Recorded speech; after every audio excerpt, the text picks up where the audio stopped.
Hello guys, welcome back to our channel.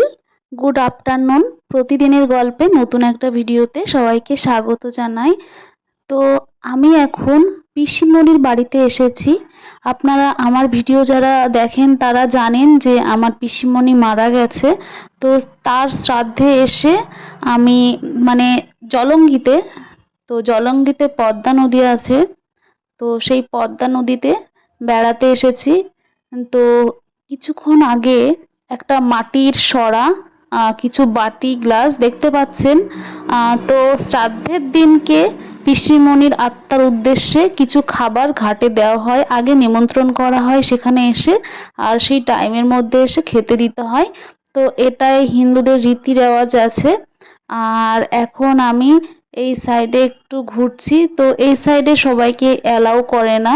তো আমি আর দিদিরা সব পুলিশকে বলেই এসেছি যে এখানে আমরা একটু দেখতে যাব। তো ওই সাইডে মানুষগুলো আছে, এই সাইডে আসতেই দেয় না, তো আমরা রিকোয়েস্ট করে এই সাইডে এসেছি।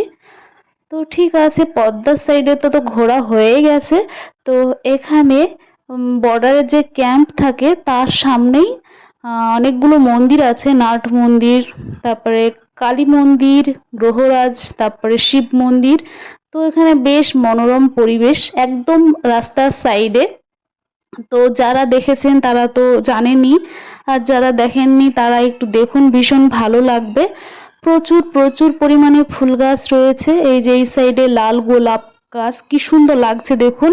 আর সাইডে রয়েছে মানে পিঙ্ক পিঙ্ক টাইপের একটু গোলাপ ফুল। তো অনেক ফুল আছে।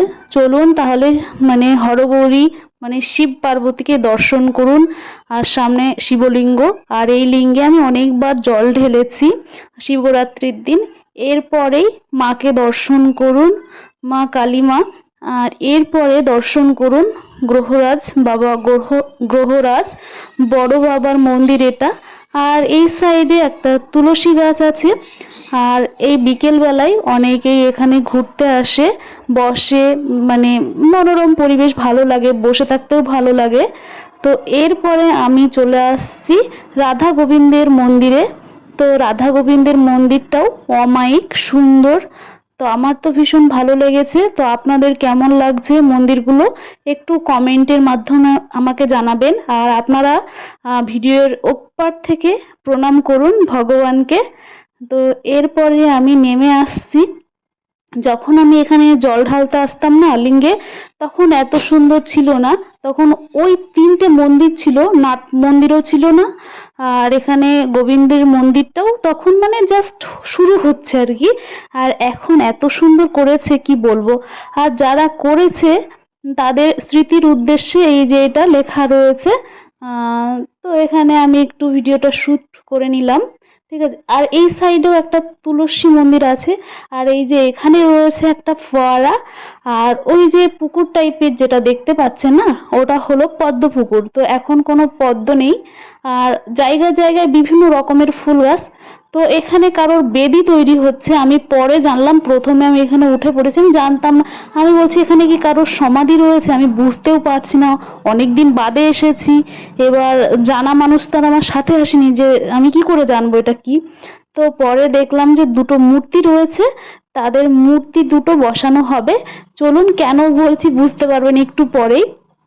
কেননা আমি এরপরে সাইডে আপনারা দেখতেই পাচ্ছেন ওই যে আর একটা মানে ছোট্ট মানে বেদি টাইপের জায়গা আছে, এই যে এই জায়গাটার কথা বলছি আমি। তো এখানে দুটো মূর্তি রয়েছে, এই যে তাদের স্মৃতি এবং তাদের নাম, তাদের অনেক কিছু লেখা রয়েছে আর কি, দেখতেই পাচ্ছেন। দেবরানী সাহা, মাতা শ্রীমতী দেবরানী সাহা, পিতা সুশীল কুমার সাহা, এদের দুজনার মূর্তি এখানে রয়েছে। তারপরে আমরা চলে আসলাম এই সাইডে, ফুল বাগান রয়েছে, পাতাবাহার রয়েছে, বেশ সুন্দর লাগছে। আর এই সাইডে হলুদ এই ঘরটা হচ্ছে টয়লেট। তো এখানে টয়লেট রয়েছে, ভালো কথা। যখন পূজা করতে আসে কেউ, তাদের যদি টয়লেট পায় তখন তারা এখানে এসে হয়তো টয়লেট করে, আমার জানা নেই। তো আমি নিজের ইয়ের থেকে বললাম আর কি। আর এই সাইডে দেখুন একটা বসার সুন্দর জায়গা রয়েছে, তো ওখানে সবাই বসে থাকে বিকেল বেলায়। আর এই সাইড থেকে পুরো মন্দিরটা দেখুন, ব্যাপক ব্যাপক লাগছে। আমার বলার আর অপেক্ষা রইল না, তারপরে আমি আস্তে আস্তে এই সাইড থেকে ঘুরে আসছি। হাজারোক জঙ্গল, একটু তো ভয় লাগে। জঙ্গল বলতে পরিষ্কার করে, অনেক ঘাস রয়েছে, মানে ভয় লাগছে। আমি তাড়াতাড়ি বেরিয়ে আসলাম এখান থেকে। দেখুন কি দারুণ লাগছে, তাই না বলুন? চারিদিকে ঝাউ গাছ, পাতাবাহার, মানে সবুজে সবুজ, যা মানে মনটাকে মুগ্ধ করে দেয়। আর এই সাইডে এগুলো কি ফুল গাছ আমি জানি না, তো যারা জানেন আমাকে জানাবেন। আর এই সাইডে টগর টাইপের একটা ফুল গাছ রয়েছে, দারুণ স্মেল বেরোচ্ছিল, হেব্বি লাগছিল আমার আর কি। চলুন দেখাচ্ছি, একটু আমি যাচ্ছি হেঁটে হেঁটে। আর এই যে মন্দিরটা দেখুন কি সুন্দর লাগছে। আমি অনেকবার এসেছি, আমি মানে পুজো করেছি এখানে, আমার তো খুব ভালো লাগে। ঠিক আছে, তো এই যে আমি এখানটাই দূর থেকে একটু তুলে নিলাম। আর এই যে এই হচ্ছে টগর গাছ, আর এই সাইডে রজনী গাছ রয়েছে। তো অনেকে এখানে ফটোশ্যুট করছে, কোনো ব্যাপার না। তো ঠিক আছে, এখন আমাদের তো আস্তে আস্তে বাড়ি যেতে হবে। যদি ভিডিওটা ভালো লাগে লাইক করবেন, কমেন্ট করুন এবং শেয়ার করুন। সুস্থ থাকবেন সবাই।